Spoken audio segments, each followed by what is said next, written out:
I think it's, we have to get the diagnostic right. We just said something very clear, which is we've just come out of a lost decade in France. Let's be very clear when it comes to GDP per capita, investment, jobs, profits for the companies. We're exactly the same level we were in 2007.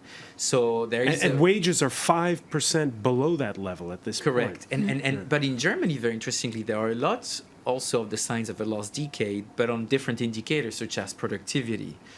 Such as, Germany, for example, has an issue right now, which is how do you make sure that going forward, Germany has asked workers in the mid-90s to tighten the belt and to actually save money for their long-term retirement. And today, this same money that has been saved, that has cut the disposable income back then in the mid-90s, is actually not yielding any money because of the very accommodative stance of the European Central Bank. And so the German politicians have to reassure the German private sector, households and companies that they are voting for them, that they are helping the private sector grow. So the manifestos of both the SPD and the CDU are out in June, and a lot of the talks are about taxation. Mm-hmm. Will there be a drop in corporate tax in Germany? A lot of the talks are about the investment gap.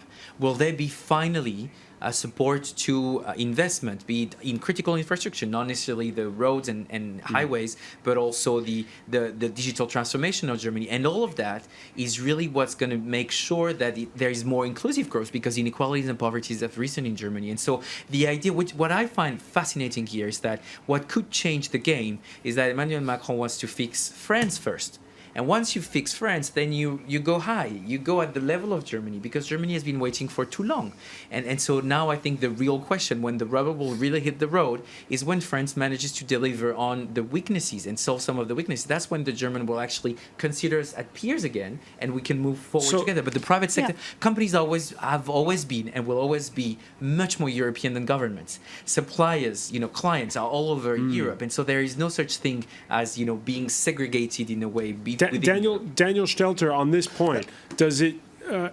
It's an advantage for Merkel to have somebody who's pushing for all the stuff that the Germans have been asking for a long time. At the same time, when Merkel, who's standing next to her, the fourth French president that she's had since she's been in office, and he's 39 years old and is the face of renewal, is that going to work against her in the general election in the fall? Could there be Merkel fatigue?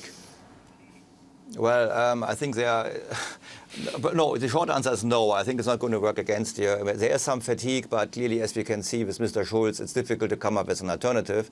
I just wanted to reconfirm what was just said before. I think medium term, we could be much more optimistic on France than on Germany for many reasons. One reason is clearly the underinvestment we had in infrastructure in Germany.